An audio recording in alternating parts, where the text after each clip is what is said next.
So I wanted to deal with this issue about race, why it is that we still have to address this whole matter.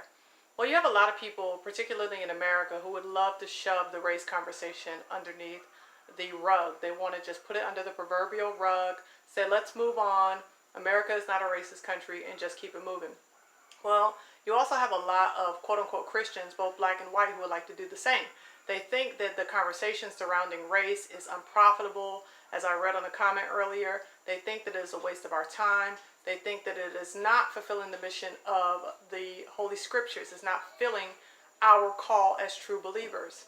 Well, the reality is that many of us, whether we are white or whether we're black, that understand scriptures, understand it from a Eurocentric context. We understand the scriptures presented to us by those who have lorded over and oppressed those who they deemed historically as underneath them.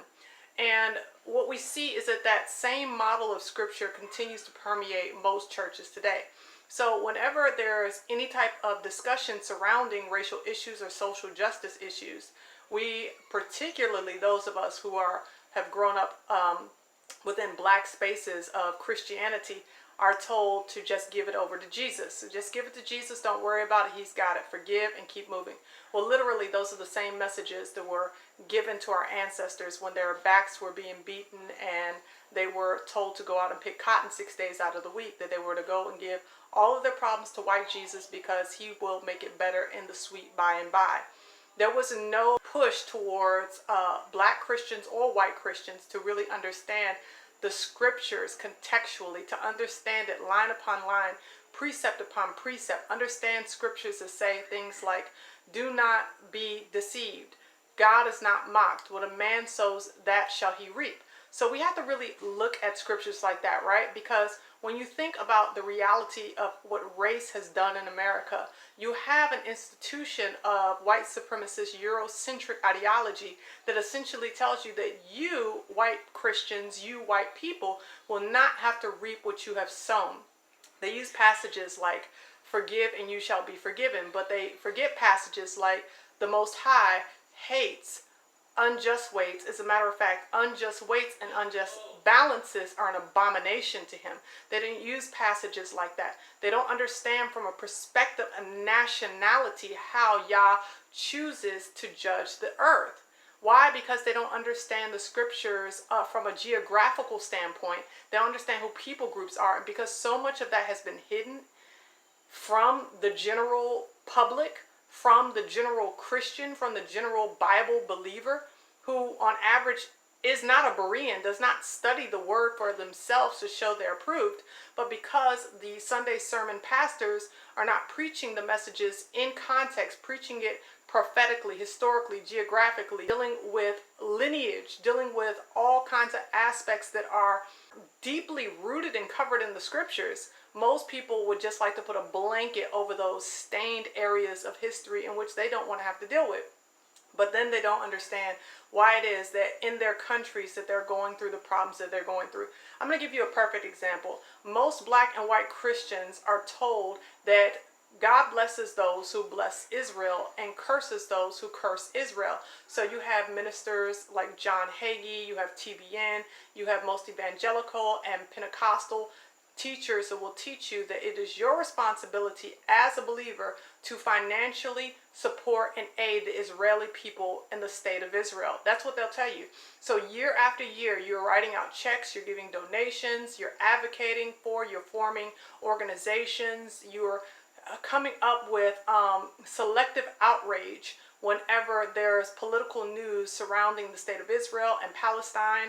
You're doing all the things that you can to show a fake solidarity. And I say fake because these people literally do not live in the country that you live in.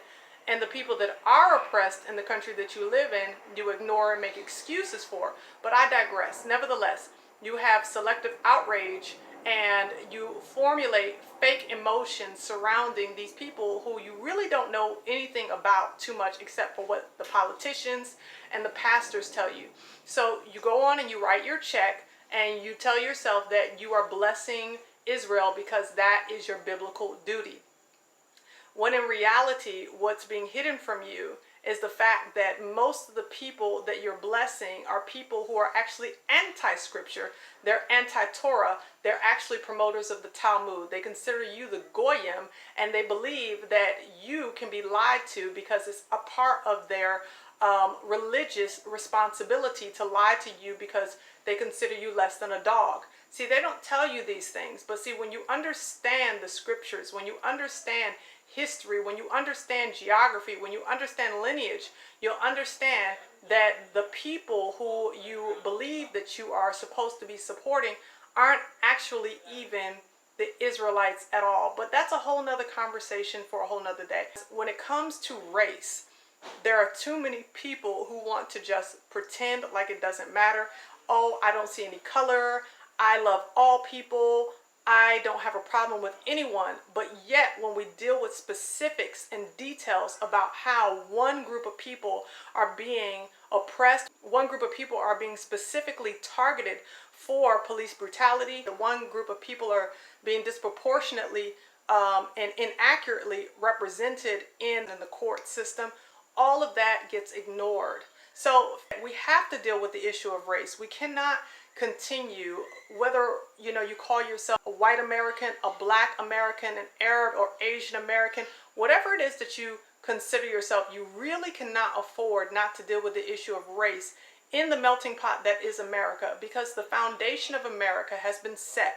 The seed that is planted in America has been set for cruelty, for brutality, for slavery, for chattel slavery, which is different. It's a whole entire different institution than slavery that you would see in other nations, being that it was to pay off a debt. It was servitude more so, but slavery, or it was for prisoners of war. But slavery here had everything to do with the color of someone's skin. Many of your ancestors were taught to hate my ancestors on the base of color of skin and wrongful thinking about who we are lineage-wise and even in our very humanity. So we can't put the issue of race under the cover and expect that it's going to go away.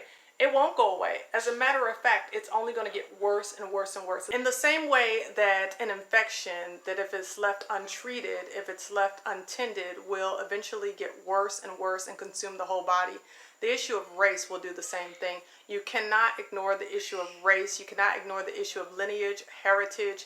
You cannot ignore the issues of ethnicity in this nation and think that it's just going to go away if we stop talking about it. I hear people saying that all the time, and it is ridiculous. No, you must deal with the issue head on. You must face the ugly reality of it. You must smell the stench of the sulfur that's coming into your nose surrounding the issue of race in order for you to begin to see a healing process. And if you're unwilling to do that, it's okay, because at the end of the day, Yah's judgments and his directives and his word will come to pass. But the question is, what side will you be on? So these are some thoughts concerning race. I think it's very important and imperative that we begin to have earnest and mature dialogue about these issues rather than speaking from a place of vitriol, hatred, over emotionalism. It's important for us to understand that in this day and in this time that you want to be on the right side of history, and the right side of history is Yah's way. So thank you so much for tuning in and listening. Hey, let me know what you think in the comment section below. I definitely want to hear from your perspective. This platform is open to all perspectives. I may not agree with you. You may not agree with me, but that's okay. We can be civil about it, and you can let me know how you feel in the comment section below. So definitely do that. And also, if you have not subscribed to this channel, be sure to hit that notification bell on your right so that you can get my latest updates as they come out. Thanks so much. Peace and blessings, family. As always, love yourselves without hating your enemies. And until next time, Yah bless and Salama.